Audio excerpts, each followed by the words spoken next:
The padlock cost $14.75. It was a master lock model, 6835 hardened boron alloy designed to resist bolt cutters and hacksaws. The kind of lock you'd use on a storage unit or a tool shed. The kind of lock that said, "What's behind this door no longer belongs to you." David Monroe had purchased it that morning from the hardware store in town, along with a steel hasp and a battery-powered drill. He was 32 years old, compact and precise in his movements, and he wore the pale blue polo shirt of a United States Department of Agriculture field inspector. His shoes were polished. His clipboard was organized. He believed with the kind of certainty that comes from graduate education and regulatory authority that he was doing important work. It was April of 2011, a Tuesday. The sky over Greene County, Tennessee, was the hard, clean blue that comes after 3 days of rain. The air smelled of wet grass and diesel fuel from the tractor idling near the barn.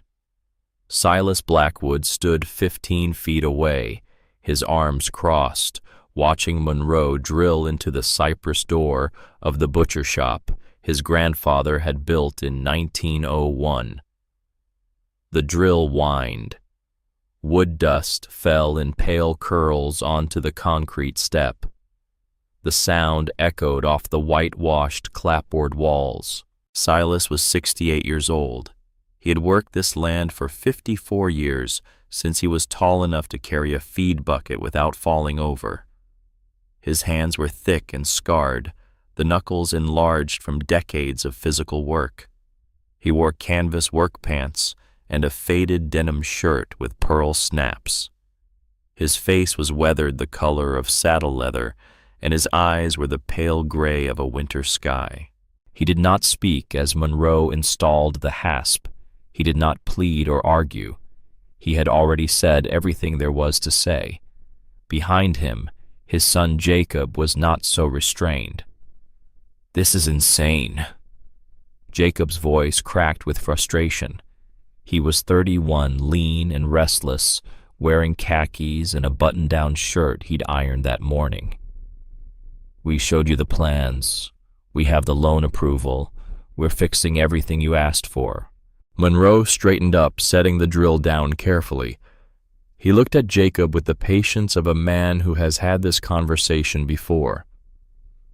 "Mr. Blackwood," he said, addressing Silas, not Jacob, "I gave you 6 months to show compliance, temporary measures while you built the new facility.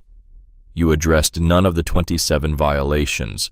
The wooden cutting block is still there, the knives with the porous handles, the uncoated walls, none of it. It's the same way my grandfather did it," Silas said quietly, "and his father before him. Sir, your grandfather didn't have to worry about multi-state outbreaks of antibiotic-resistant bacteria."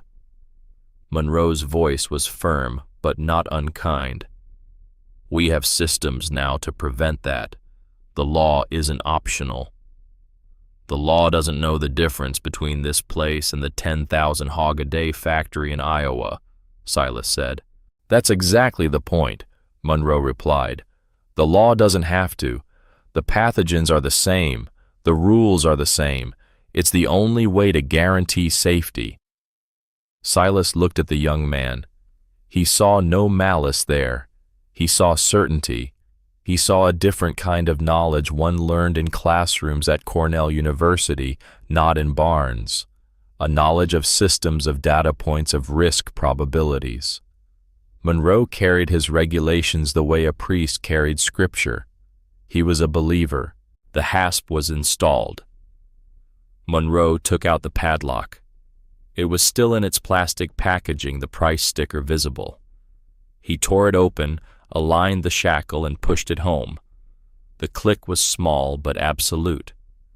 The sound of a business ending. "Dad," Jacob's voice was tight. "Say something. Do something." But Silas just stood there watching. His jaw was set, his eyes steady. He had made his choice 6 months ago, and he would live with it. Jacob stared at his father for a long moment.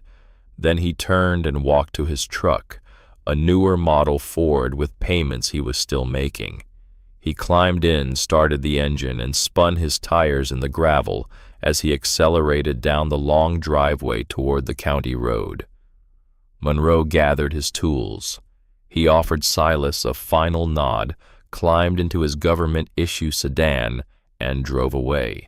The only witnesses to what remained were the dozen Berkshire hogs in the nearby pen, who watched the proceedings with mild, intelligent curiosity before returning to their rooting. Silas stood there for an hour. The farm around him was 284 acres of rolling pasture and hardwood stands in the western part of Greene County. The deed had been signed in 1888 by his great-grandfather Thomas Blackwood, who had bought the land for $1,900 in gold coin after 2 years of logging his own timber to raise the sum. Thomas had built the main house from that timber yellow pine and white oak with his own hands and those of his 3 sons. He had built the spring house from field stone cleared from what would become the North Pasture.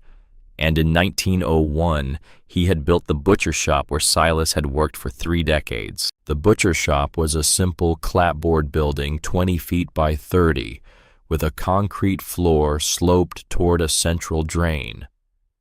Inside was a massive oak cutting block, worn into a gentle saddle shape by a century of use. There was a walk-in cooler that Silas's father had installed in 1962, and a collection of knives that Thomas Blackwood had forged himself from old saw blades. Silas still used those knives. He sharpened them every Sunday evening on a whetstone his father had brought back from a trip to Arkansas in 1954. The stone's surface was smooth as silk. For 30 years, Silas had processed his own hogs and those of his neighbors. He raised Berkshires, a heritage breed known for rich marbled meat. He charged a fair price, $1.25 per pound hanging weight. It wasn't a fortune, but it was steady. The business grossed about $40,000 a year. After expenses, the electricity for the cooler, the wrapping paper, the insurance, it netted him about $5,000.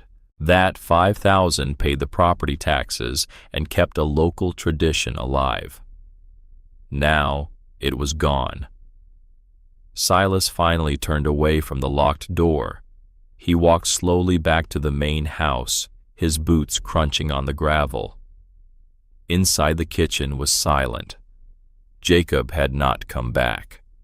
The table was still covered with the spreadsheets his son had prepared, projections and loan amortization schedules, all rendered meaningless now.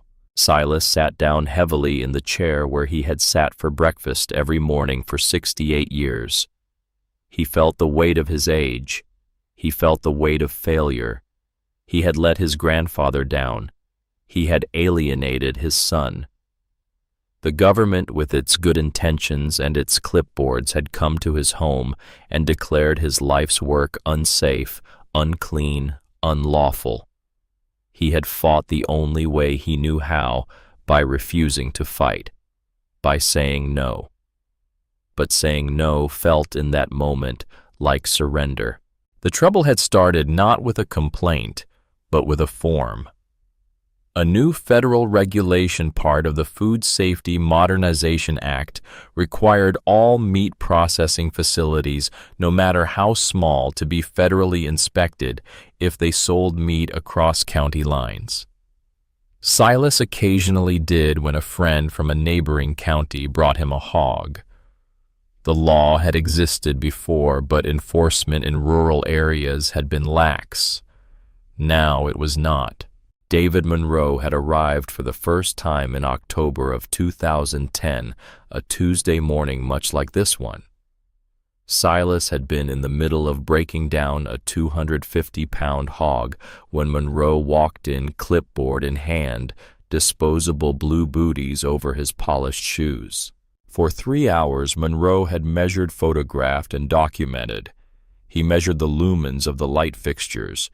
He took temperature readings of the walk-in cooler. He ran a gloved finger along a hairline crack in the concrete floor. Then he had asked Silas for his HACCP plan. "My what?" Silas had said. "Hazard analysis and critical control points," Monroe explained. "A written plan identifying every potential point of contamination in your process, from receiving the live animal to the final sale, with documented procedures for mitigating each risk." Silas had gestured around the small clean room. "I wash my hands. I wash my tools. I keep the meat cold. My plan is in my head. I've been doing this for 40 years. Never had a problem." Monroe had made a note on his clipboard. He pointed to the oak cutting block. "Porous surface. Can't be sanitized. Regulations require non-porous food-grade polyethylene or stainless steel." "That block's been here 110 years, Silas said. "It's soaked so deep with salt it's preserved itself." Monroe made another note. He pointed to the wooden handles on the knives. Porous surface. He pointed to the painted clapboard walls. Not smooth, not easily cleanable. The floor drain wasn't up to code. The junction between the floor and wall wasn't coved for proper sanitation. By the end of the inspection, Monroe had identified 27 distinct violations of federal code. He had not been unkind about it. He laid out the path to compliance clearly. Silas would need to replace the cutting block, the knives, the lighting. He would need to resurface the walls with epoxy-coated panels. He would need to pour a new COVID floor and install a new drainage system. He would need to hire a consultant to draft an 87-page HACCP plan. He would need to keep meticulous daily records of temperatures, cleaning procedures, and supplier information. The estimated cost, Monroe said, pulling a brochure from his briefcase for a company that specialized in small plant construction, would be somewhere in the neighborhood of $250,000. Jacob had seen opportunity. He had seen a loan, a new facility, a chance to modernize and expand. He saw a brand, Blackwood Heritage Meats. He spent weeks putting together a business plan, getting quotes, talking to a loan officer at the bank in town. "We can do this, Dad," he had said one evening, spreading his spreadsheets across this very table. "We can increase our volume by 500%. We can get into restaurants in Knoxville and Nashville. This isn't a problem. It's a catalyst." Silas had looked at the numbers. The debt figure, $250,000 at 6.8% interest. Monthly payments of $2,872 for 10 years. That was more than the butcher shop had ever netted in a year. He looked at the projected revenue. Jacob had pulled the numbers from industry reports. They were optimistic. They assumed a market that didn't exist yet. They assumed Silas could process 5 times the animals without losing the quality, the touch that was the only reason people came to him in the first place.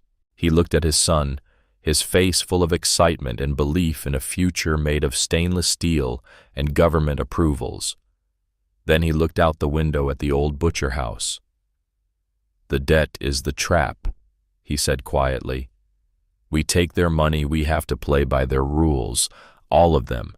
We become a small version of the big guys and we'll get crushed. But we don't have a choice."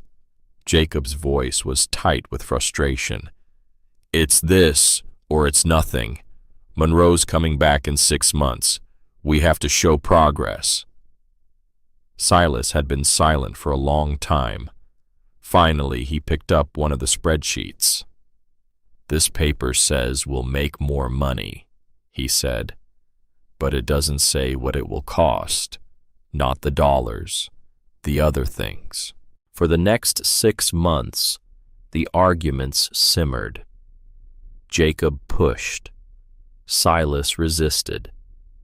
Jacob saw his father as stubborn, afraid of change. Silas saw his son as naive, seduced by a logic that had put thousands of small farmers out of business. The bank provisionally approved the loan contingent on USDA approval of the building plans. Jacob hired an architect. The drawings showed a gleaming metal building, a perfect sterile box that would sit where the old vegetable garden used to be. The old butcher house would be torn down. When Monroe returned in April, Jacob had proudly unrolled the architectural drawings on the hood of his truck. Monroe had looked them over and nodded. "This is a good start," he said. "A very good start." Then he turned to Silas. "So, what have you done in the existing facility to move toward temporary compliance?" "Nothing," Silas said. And that was when Monroe had gone to his car for the drill, the hasp, and the $14.75 padlock. Now, sitting alone in his kitchen, Silas felt the full, crushing weight of 68 years. He felt old. He felt beaten.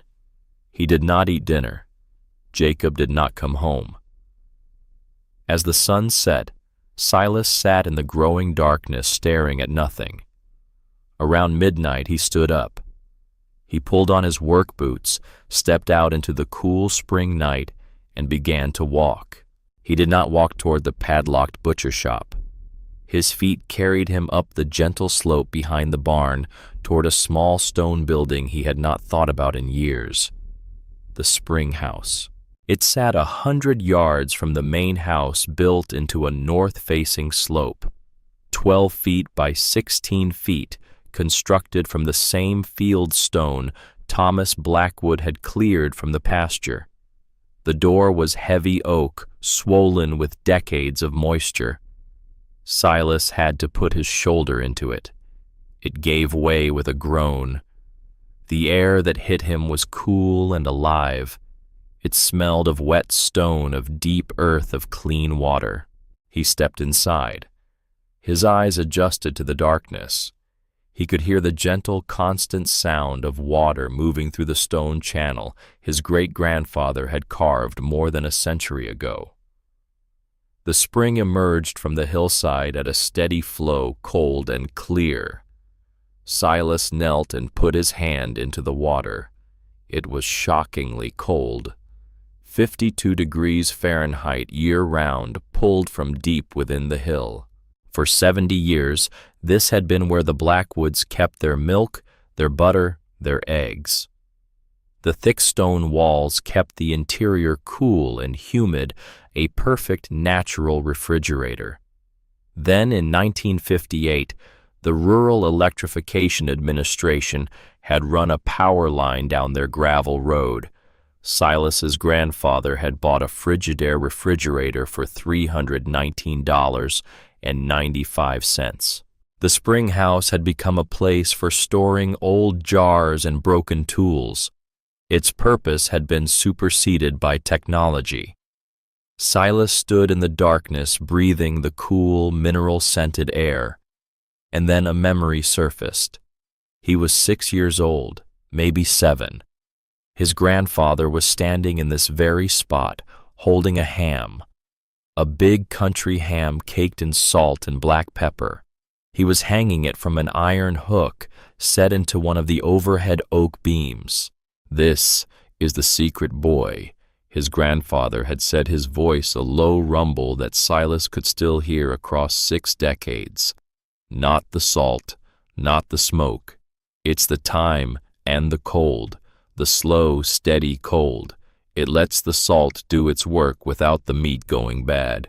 It's a race. The salt has to win.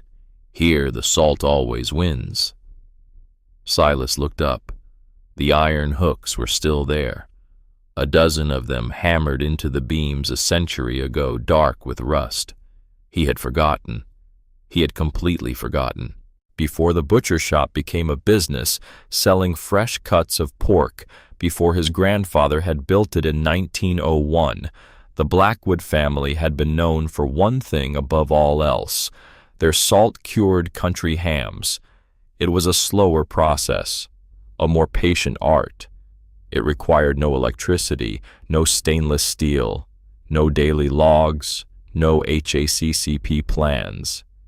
It required only three things: good pork, good salt, and a place like this. A place with constant, deep, natural cold. Silas stood there in the dark, the cool air on his face, and for the first time since David Monroe had arrived with his clipboard 6 months ago, he felt something that was not despair. It was the germ of an idea, a quiet, stubborn, deeply rooted idea. The next morning, Silas did not try to call Jacob. He did not look at the padlocked butcher house. He took a wheelbarrow, a shovel, and a stiff bristled brush, and he went back to the spring house. He spent the entire day cleaning it out. 50 years of accumulated debris came out in loads. Old mason jars, some still sealed the contents, unidentifiable. A broken axle from a Model T Ford. A rusted crosscut saw. Newspapers from 1963, the pages brittle and mouse-chewed. A child's wooden wagon with 3 wheels. He shoveled. He scraped. He scrubbed the stone walls until his shoulders ached and his hands were raw. The work was hard, but it felt purposeful in a way nothing had felt for 6 months. By evening, the spring house was clean. The water channel ran clear. The stone walls showed their true color for the first time in decades, a beautiful gray and tan layered sediment. Jacob came home at dusk. He saw the pile of refuse outside the spring house, saw his father emerging with the wheelbarrow. "What are you doing?" His voice was flat, exhausted. "Cleaning," Silas said. "What for? Going to store more junk in it." Silas straightened up, set down the wheelbarrow, and looked at his son directly. "I'm going into the ham business." Jacob stared at him. For a moment, he seemed too stunned to speak. "The ham business," he finally said. "Dad, nobody wants those salt bombs anymore. People want lean pork chops, tenderloin. They read blogs about healthy eating." Silas picked up the wheelbarrow handles again. "Some people still know what good food tastes like." "It's a dead business, Dad. It's even more of a relic than the butcher shop was." "Maybe," Silas said. "But it's a business the USDA doesn't care about." Jacob's face changed. "What do you mean?" "I mean," Silas said slowly, "that the law, Monroe follows all those regulations they apply to commercial slaughter and processing of fresh meat for sale. But salt curing, that's different. That's preservation. Like canning vegetables from your garden." He saw understanding beginning to dawn in his son's eyes. "As long as I'm not slaughtering animals myself for commercial sale, as long as the curing follows certain guidelines, I can sell the hams direct to consumers from the farm. No federal inspection required. It's a grandfather clause. Been in the book since before the USDA existed."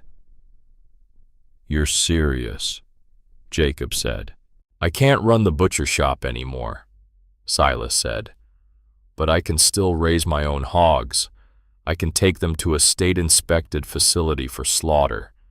Bring the fresh hams back here. What I do with them after that in that spring house is my own business." Jacob shook his head slowly. "This is crazy. You're talking about starting over from scratch. At 68. I'm talking about remembering something we forgot." "I want no part of this," Jacob said. His voice was cold. "I'm done watching you destroy everything." He went into the house. Within a week, he had taken a job in town at a logistics company tracking shipments on computer screens. He lived in the house but kept to himself. The silence between them was heavy and constant. Silas worked alone. In the fall of 2011, he raised 20 Berkshire hogs. When they reached weight, he transported them to a small state-inspected abattoir 30 miles away. It cost him $75 per animal. He brought back 40 fresh hams each, weighing about 22 pounds. He bought 800 pounds of Morton salt, 50 pounds of coarse black pepper, and 20 pounds of red pepper flakes. In the spring house, he laid the hams on wooden shelves he had built. He mixed the salt and peppers according to his grandfather's recipe proportions he had not thought about in 60 years, but which came back to his hands as if they had never left. He dredged each ham in the mixture, packing it into every crevice, rubbing it deep into the meat. The salt burned the small cuts on his fingers. For 6 weeks he let them cure, turning them every few days. Then he washed them under cold water, coated them thoroughly in black pepper to keep the pests away, and slipped each one into a cloth sack.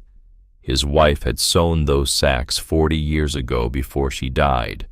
He had found them in a trunk in the attic, still clean, still strong. He hung the hams from the old iron hooks, and then he waited. The art of a country ham is the art of patience. It is controlled decomposition.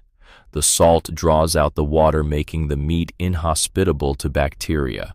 The enzymes within the meat break down proteins into amino acids, creating complex flavors, savory, nutty, sweet. This process takes time, at least a year. The best hams, his grandfather always said, take 2. Silas decided he would wait 18 months, but waiting, he discovered, was harder than he had anticipated. The first challenge came in November, just 4 months into the cure. Silas noticed an unusual smell when he entered the spring house one morning. Not the clean, salty smell he expected, but something darker, more organic. He examined the hams carefully. 3 of them hanging near the door had developed patches of black mold. Not the harmless blue-green bloom he expected, but something that looked wrong. He spent the evening in his grandfather's old notebooks, pages yellowed and fragile, looking for answers. He found a passage about ventilation, about the importance of air circulation. The spring house door had warped over the years, creating gaps that let in too much outside air, causing temperature fluctuations. He spent 3 days sealing every crack and gap using oakum and tar, old-fashioned materials that would let the structure breathe while maintaining consistency. He had to throw away the 3 affected hams. It was a painful lesson, but a necessary one. The money was bleeding out faster than he had anticipated. Without the butcher shop income, he was living off savings that were meant to last years, not months. By January of 2012, he had to make a decision he never thought he would face. He sold timber, 20 acres of hardwood on the back section of the property. Trees his great-grandfather had left standing, old-growth oak and hickory that had been there long before the Blackwoods arrived. The logging company paid him $18,000. It felt like selling a piece of his soul, but it bought him time. Jacob watched from a distance. His anger had cooled into something else, something that looked like resignation. One evening in February, he came home with a newspaper listing. "Dad," he said, laying it on the kitchen table, "there's a developer buying land, building a subdivision a few miles down the road. They're paying good money." Silas looked at the paper. He looked at his son. "You could retire comfortably," Jacob said quietly. "Travel, do whatever you want." "I'm doing what I want," Silas said. You're going broke doing it. Maybe. Silas folded the newspaper and handed it back. But you don't sell your bones. Jacob left the paper on the table anyway. It sat there for a week before Silas finally threw it away. Then came July. The heat wave hit Tennessee like a hammer. 12 straight days above 100 degrees. The grass turned brown. The creek that ran through the north pasture slowed to a trickle, and the spring began to fail. Silas noticed it on the 4th day of the heat. The constant sound of water flowing through the stone channel was quieter. By the 6th day, it was barely a whisper. He went into the spring house and put his hand in the water. The temperature had risen, 56 degrees, then 58, approaching 60. At 60 degrees, the cure would fail. The salt wouldn't win the race. The meat would rot, and 18 months of work, 18 months of hope would be lost. He examined the spring. Decades of sediment had accumulated in the channel. The water was finding easier paths around the stone structure instead of through it. To fix it, he would have to dig deeper, break through the sediment, and reach the true source of the spring. It would mean digging through layered stone and hard-packed clay. For a man of 69 with a back that ached every morning and hands gnarled with arthritis, it was not a reasonable task. He started anyway. He worked in the early morning before the heat became unbearable, and in the evening when the sun dropped below the ridge. He used a pickaxe, a pry bar, a post hole digger. The work was brutal. His back screamed. His hands blistered and bled. By the 3rd day, he had gone down 18 inches. It wasn't enough. By the 4th day, he could barely lift his arms above his shoulders. On the 5th day, Marcus Flynn showed up. Marcus was 73, a widower who ran the antique store in town. He and Silas had known each other since they were boys, had gone to the same one-room schoolhouse, had learned to hunt in the same woods. Marcus had served in Vietnam, come back with a Purple Heart and a limp from shrapnel in his hip that never quite healed. He stood at the edge of the hole Silas was digging and didn't say anything for a long moment. "You're gonna kill yourself," he said finally. "Probably," Silas said, not stopping his work.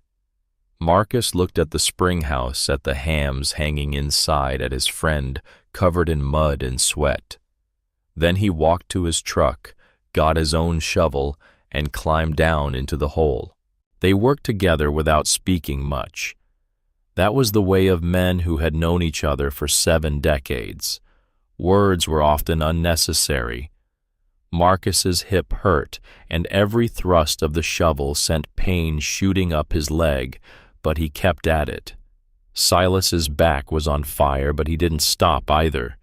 They went down another foot, then another. The clay gave way to fractured limestone, and beneath that, they hit it, the true source. Cold water, shockingly cold, welling up from deep within the earth. Silas redirected the flow, carving a new channel through the stone. By the end of that day, they had restored it. Cold water poured through once more. Within 6 hours, the temperature in the spring house dropped back to 52 degrees. The hams were safe. That night, they sat on the porch of the spring house, too exhausted to move drinking water from a jug Silas had brought out. "Why are you doing this?" Marcus asked finally. His voice was quiet, genuinely curious. Silas thought about it for a long time. "Because it's mine," he said. "Not the government's, not the bank's. Mine." Marcus nodded slowly. He understood that language. He had fought in a war for reasons he still didn't fully understand, had come home to a country that didn't quite know what to do with him. He had spent his whole life trying to hold on to things that were his own. "You need help with anything else," Marcus said. "You call me." Silas nodded. "I will." Through the rest of 2012 and into the spring of 2013, Silas checked the hams regularly. The scent of the spring house changed gradually from the sharp smell of salt to something deeper, more complex. The hams lost weight as the water evaporated their surfaces, developing the powdery bloom of beneficial molds, blue-green and white signs of proper aging. He marked the days on a calendar in the kitchen. 495 days. 500. 525. 18 months. In May of 2013, on a morning that felt no different from any other, Silas decided it was time. He walked to the spring house and took down one of the hams. It was hard and dense, much smaller than when he'd hung it, having lost nearly 40% of its weight. The surface was covered with the harmless mold. He carried it to the house like a man carrying something sacred. Jacob was in the kitchen drinking coffee, getting ready for work. He wore a tie, now cheap polyester, the uniform of his office job. He watched with skeptical eyes as Silas brought the ham inside. Silas said nothing. He scrubbed the ham clean under cold water, washing away the mold. He placed it on the old oak cutting block, the one David Monroe had declared a biohazard, which Silas had moved into the house after the shutdown. He selected one of his grandfather's knives. The blade was honed to a razor edge. He sliced through the hard outer layer, and the resistance told him everything he needed to know. The cure was good. The meat inside was a deep, translucent ruby red, streaked with creamy white fat that had the faint shimmer of pearls. The aroma that rose from it filled the kitchen instantly. It was powerful and complex, nothing like the simple smell of fresh pork. It was the smell of transformation of time made tangible. Silas shaved off several paper-thin slices. He heated a cast-iron skillet on the stove until it was smoking hot. He dropped the slices in. They sizzled and crisped in seconds, the fat rendering clear and pure, the edges curling into dark lace. The smell intensified, filling every corner of the room. He slid the pieces onto a plate and pushed it toward Jacob. Jacob hesitated. He had not supported this. He had watched his father pour money into what he considered a foolish, stubborn dream. He had watched him nearly kill himself digging in the dirt. He had said more than once that this was all a waste, but the smell was undeniable. Slowly, Jacob picked up a piece of the crisp, dark meat and put it in his mouth. His expression changed immediately. The skepticism vanished. His eyes widened. He chewed slowly, and Silas watched as something shifted in his son's face. Wonder, pure, simple wonder. "Dad," Jacob said quietly, his voice almost reverent, That's really good." The taste was a revelation. It was intensely savory, the salt perfectly balanced, but there was also sweetness, a deep complexity that built and evolved with each chew. It was nutty. It had hints of caramel. It had a richness that seemed impossible from something as simple as pork and salt. It was nothing like the bland, water-injected pork chops from the supermarket. Nothing like the commercial country hams Jacob remembered from childhood, harsh and one-dimensional. This was different. This was profound.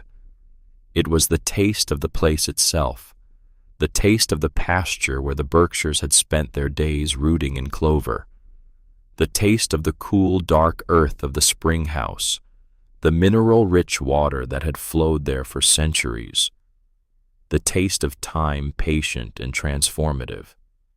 Jacob ate 3 more slices. He was silent for a long time, chewing slowly, thoughtfully. Then he said, "How many do you have?" 37, Silas said. 3 went bad during the heat wave. How much do you think you could get for one? Silas shrugged. Don't know. Haven't thought about it yet. But Jacob had. Silas could see the wheels turning in his son's mind, the same mind that had put together business plans and spreadsheets. Let me help, Jacob said. Silas looked at his son. You have a job. I mean on the weekends. Let me help you figure out how to sell these. It was the first peace offering in 2 years. Silas nodded slowly. That first year, Silas didn't have a marketing plan. He didn't have a website or a social media presence. He had a folding table and his cast-iron skillet. On a Saturday morning in June, he set up at the farmer's market in town.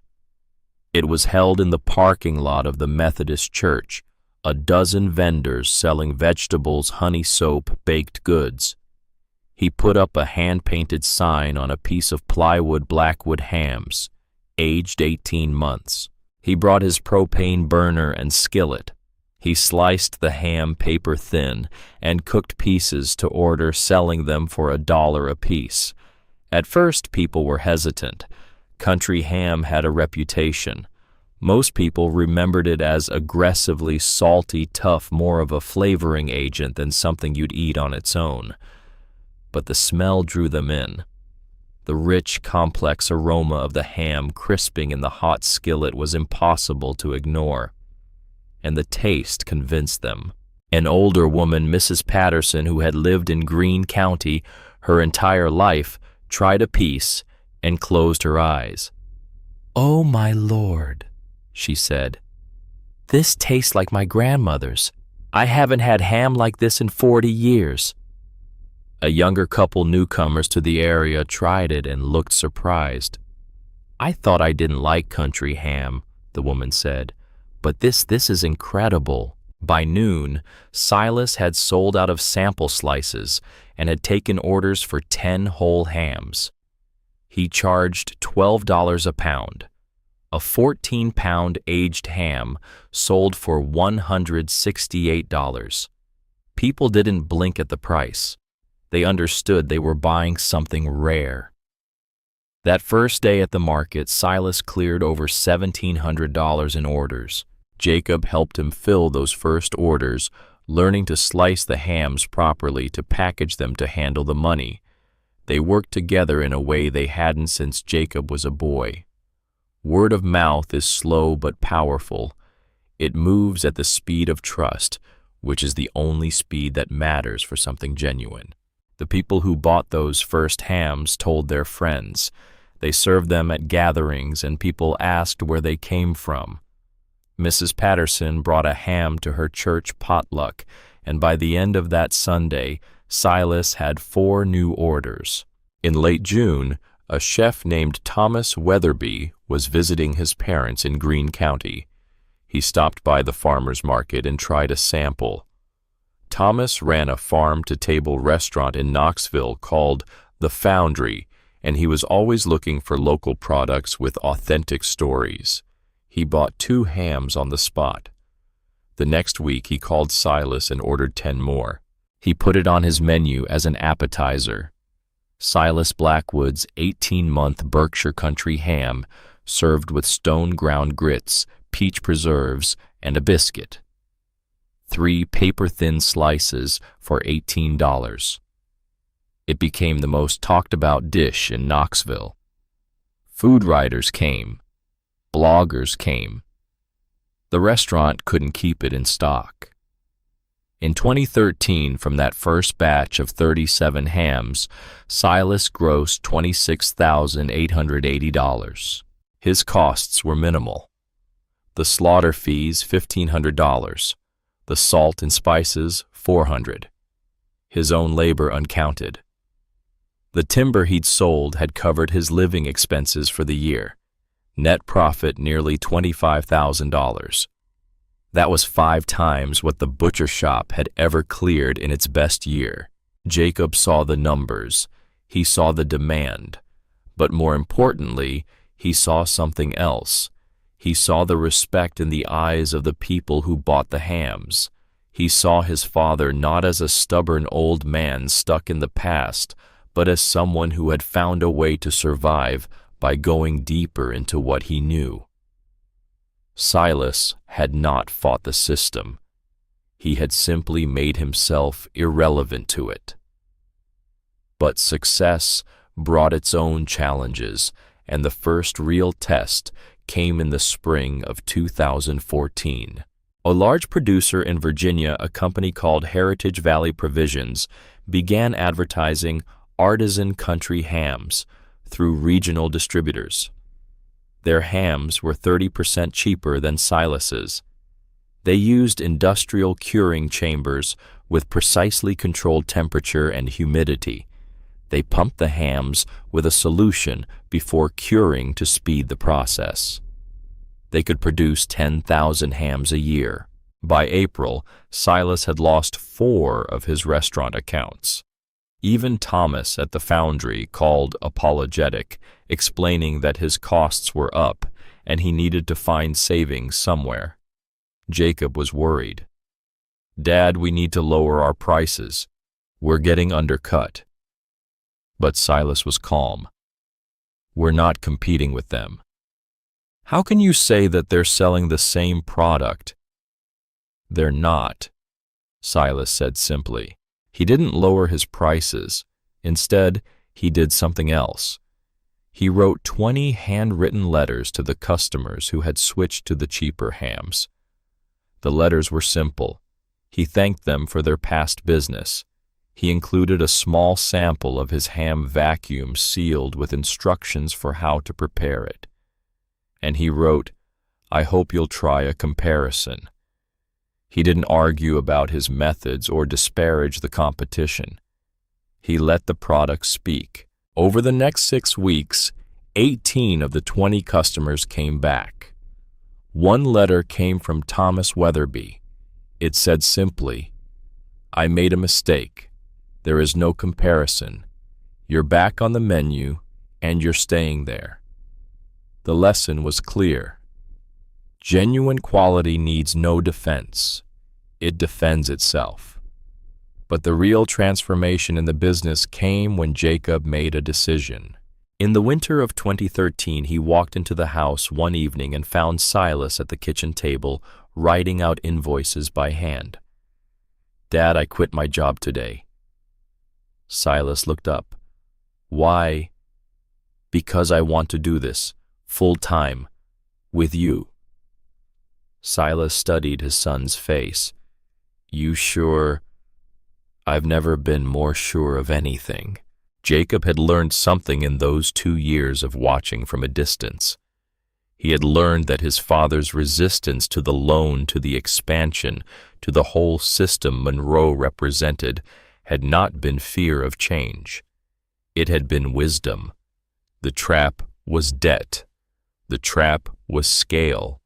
The trap was trying to be something you weren't. "I want to learn," Jacob said. "Teach me how to cure them. Teach me everything." The next morning they walked to the spring house together. Silas showed Jacob how to select the best hams, how to feel the quality of the meat. He showed him the exact proportions of the salt mixture, the way to pack it into the crevices, the rhythm of turning the hams during the cure. "It's not exact," Silas said. "You have to feel it. Every ham is different. Every year is different. You have to pay attention." Jacob, who had spent years thinking in terms of spreadsheets and projections, found himself learning a different kind of mathematics. The mathematics of his hands, of his senses, of patience. Over the next 5 years, the business grew, but it grew slowly, organically, at the pace Silas set. They never took out a loan. They never advertised beyond word of mouth and the simple website Jacob built on a Sunday afternoon. Jacob handled the logistics. He figured out how to ship the hams safely, how to maintain the cold chain. He set up an online ordering system that was simple and straightforward. They raised their prices as demand grew. In 2015, they went to $15 a pound. In 2016, $20. They started aging some hams for 2 full years, and those sold to the highest-end restaurants for $30 a pound. Every year they sold out before the next batch was ready. By 2017, they were processing 200 hogs annually, producing 400 hams. Their gross revenue was just over $120,000. Their overhead remained minimal, less than $10,000 a year. The profit margin was extraordinary, but more importantly, the work felt right. It felt sustainable. It felt honest. The padlocked butcher shop stood empty, weathering slowly. Silas never removed the padlock. It had become part of the landscape, a monument to something he couldn't quite articulate but understood deeply. Then in June of 2017, something unexpected happened. A black Escalade pulled into the gravel driveway, incongruous among the farm trucks and tractors. A man in his 40s stepped out wearing an expensive suit that looked wrong in the Tennessee heat. He introduced himself as Richard Kessler, Vice President of Specialty Acquisitions for Food Corp., a national distributor that supplied high-end grocery chains across the country. "Mr. Blackwood," he said, shaking Silas's hand with the firm grip of someone who had practiced it. "I've been eating your ham for 6 months. It's extraordinary. Best I've ever had." "Thank you," Silas said. "I want to talk to you about an opportunity." They sat at the kitchen table, the same table where every other business conversation in Silas's life had taken place. Kessler spread out glossy presentation folders, contracts, financial projections. "We want to buy your business," Kessler said. "Not the land, the intellectual property, the recipe, the brand, the production methods. We'll build a facility in Kentucky with precisely controlled curing chambers. We can produce 10,000 hams a year, get them into Whole Foods, into specialty stores from coast to coast." He slid a paper across the table. At the top was a number $500,000. Jacob, who was standing in the doorway, felt his breath catch. $500,000. It was more money than either of them had ever imagined seeing. "You'd be retained as a consultant," Kessler continued. "We'd fly you to the facility quarterly, pay you $50,000 a year for 5 years to ensure we're maintaining your standards. The Blackwood name would be on every package. We'd scale this thing properly, give it the reach it deserves." Silas looked at the number. He looked at the contracts. He looked at Jacob, whose face showed the war happening inside him. Then he looked out the window at the spring house. "Mr. Kessler," Silas said slowly, "I appreciate the offer, I do, but you're not understanding what this is. I'm offering you $500,000 for a recipe and a brand name." Kessler said, confused. "You're offering to buy something that can't be sold," Silas said. "You can buy my recipe, you can use my name, but you can't buy that spring." He pointed out the window. "You can't buy this soil. You can't buy 130 years of my family working this land. You can't bottle a place." Kessler smiled professionally. "Mr. Blackwood, with respect, we absolutely can replicate your conditions. Temperature-controlled rooms, precise humidity monitoring, exact salt ratios. We have food scientists who can reverse engineer every variable." "It won't be the same," Silas said gently. "Won't taste the same." "I think you're underestimating modern food science." "Maybe, but this still isn't for sale." Jacob started to speak, but Silas raised his hand. "I know what you're thinking," he said to his son. "That's a lot of money. That's security. That's everything we thought we wanted." He looked back at Kessler. "But what we have here isn't a business that makes hams. It's a place that makes a particular kind of ham because of what it is.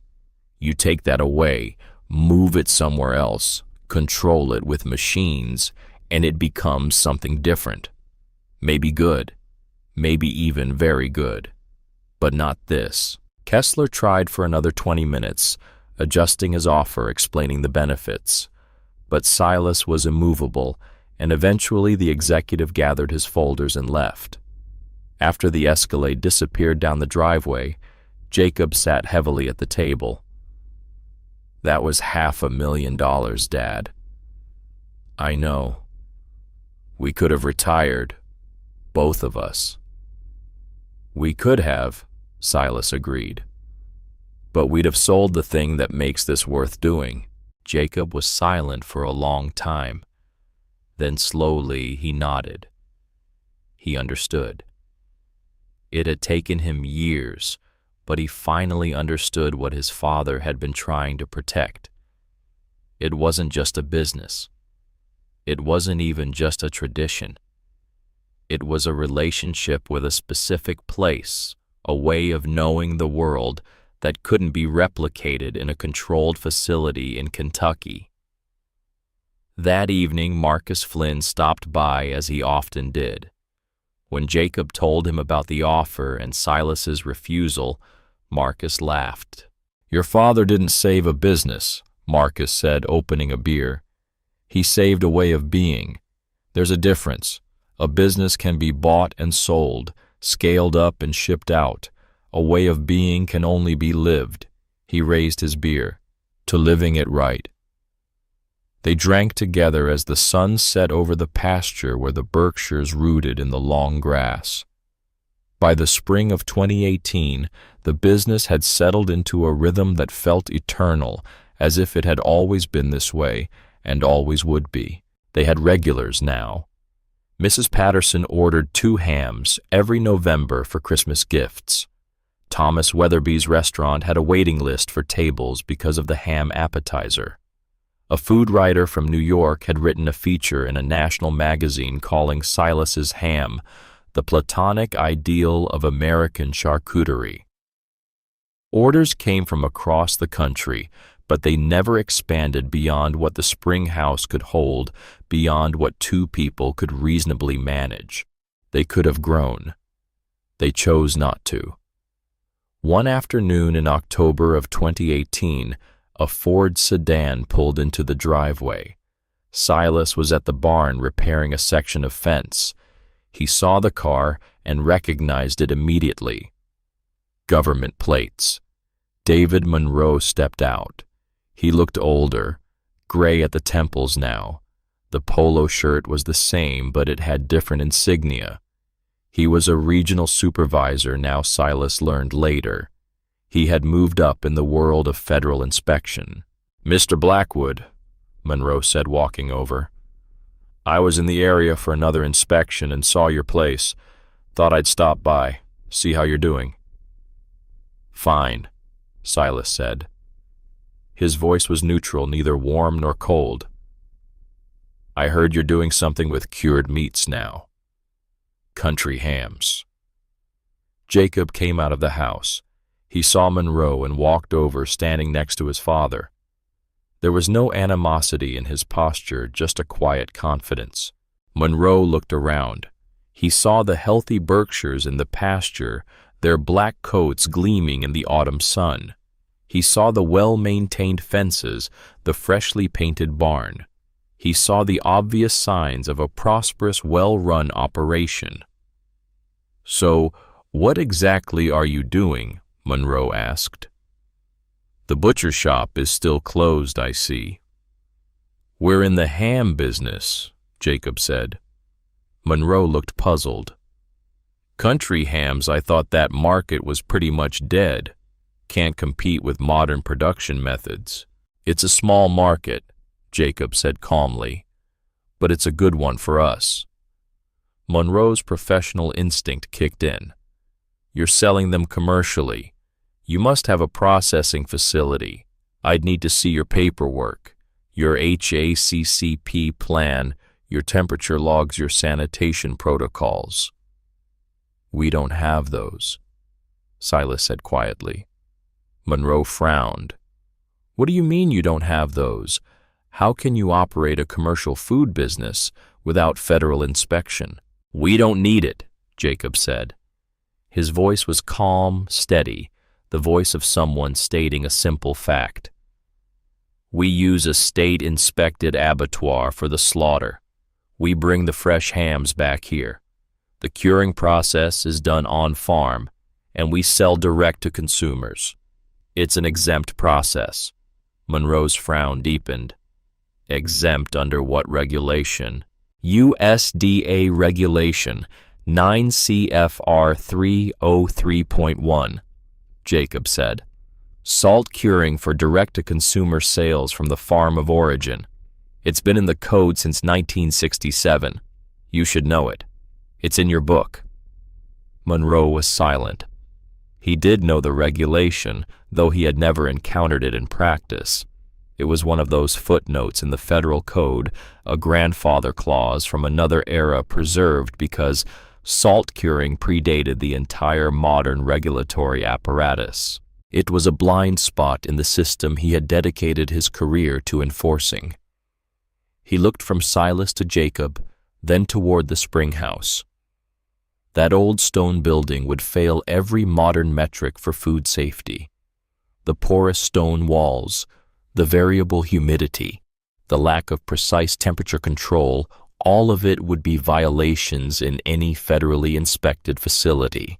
And yet it was producing hams that, according to the food writer whose article Monroe had actually read, were among the finest in America. There were no surfaces to cite for porosity, no temperature logs to demand, no procedural violations to document. The system he represented had no jurisdiction here. There was nothing for him to do, no box to check, no form to fill out. For a man who had built his career on the certainty of regulations, it was a strange feeling. "I learned something today," Monroe said, finally his voice quiet. "I learned that sometimes the system has limits, that there are things older than the regulations, and maybe that's okay." He extended his hand to Silas. "I'm sorry about how things went before. I was doing my job, but I should have been more thoughtful about it." Silas shook his hand. "You were doing what you believed was right." "Still," Monroe said, "I wish I'd seen this path back then. Would have saved everyone a lot of trouble." "Maybe," Silas said, "but maybe I needed the trouble to remember what was important." Monroe nodded. He got back in his car and drove away, raising a hand in farewell as he passed down the gravel drive. After he was gone, Silas and Jacob stood together in the afternoon light. The air was cool, carrying the first hint of the coming winter. The Berkshires were rooting peacefully in their pen. The spring house sat solid on the hillside, unchanged, patient, eternal. "He said I was stuck in the past," Silas said. "Back when he first came. He was right in a way. Everything I needed was back there, not in the future they wanted me to chase." Jacob put his hand on his father's shoulder. They stood like that for a moment, two men who had traveled a long road to reach this understanding. The lesson Silas had learned was not that the old ways are always better. The lesson was that the right way is the way that fits the place it inhabits. The USDA system was designed for a world of industrial scale of placeless commodities of interchangeable parts, moved through standardized processes. It was a good system for that world. It probably prevented countless illnesses and deaths. But it was the wrong system for 284 acres in Greene County, Tennessee. For a spring that ran at 52 degrees year-round. For a family that had worked this specific soil for 130 years. Silas Blackwood's victory was not in proving the government wrong. It was in proving that another way was still possible. He had not built a smaller version of their system. He had not tried to compete on their terms. He had remembered something older, something that predated the entire modern apparatus of regulation and control. A system based not on electricity and stainless steel, but on salt and patience. A system based not on debt and expansion, but on inheritance and limits. A system that required deep knowledge of a specific place, knowledge that could not be written in a manual or taught in a classroom. What survives? Silas understood now is not always what is biggest or newest or most compliant with the latest regulations. What survives is what knows its own ground. The rigid breaks, the rooted adapts, and in adapting endures. The $14.75 padlock still hangs on the door of the old butcher shop, 7 years of rain and weather having turned it rusty and orange. Silas walks past it every day. He has never removed it, never even touched it since the day Monroe installed it. It sits there as a reminder of the day the government came with good intentions and perfect certainty and tried to save him from himself. And in doing so, in closing that door, they had inadvertently pointed him toward another one. The spring still runs constant and true. 52 degrees pulled from deep within the Tennessee hills. In the cool darkness of the stone house that Thomas Blackwood built in 1888, new hams hang from the century-old hooks, undergoing their slow transformation from raw meat to something transcendent. The work continues year after year, following the rhythm of seasons and the patient art of salt and time. Jacob has learned to feel the quality of a ham by its weight, by the sound it makes when tapped by subtle signs that have no names but which his hands now understand. He is teaching his own daughter, who is 9 years old and already knows the difference between a good cure and a great one. The farm will pass to her one day, the spring house, the iron hooks, the knowledge.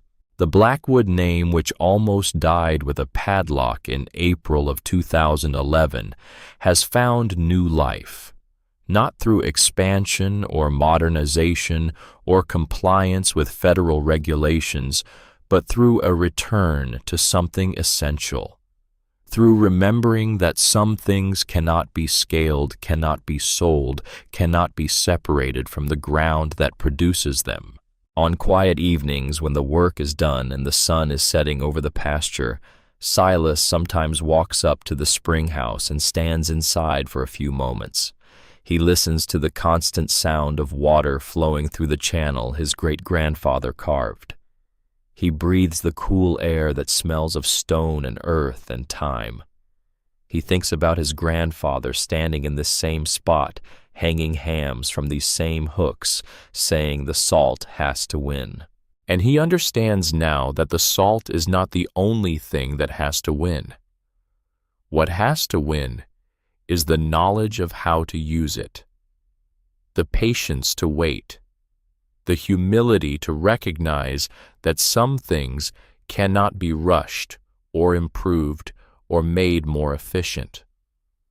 What has to win is the willingness to say no, to debt, to scale, to the seductive logic of more. What has to win is the courage to remember who you are and where you come from, even when the whole weight of the modern world is telling you to become something else. The salt always wins, his grandfather had said. Here in this place with these hands, following this knowledge. And 70 years later, standing in the same cool darkness, Silas knows it is true.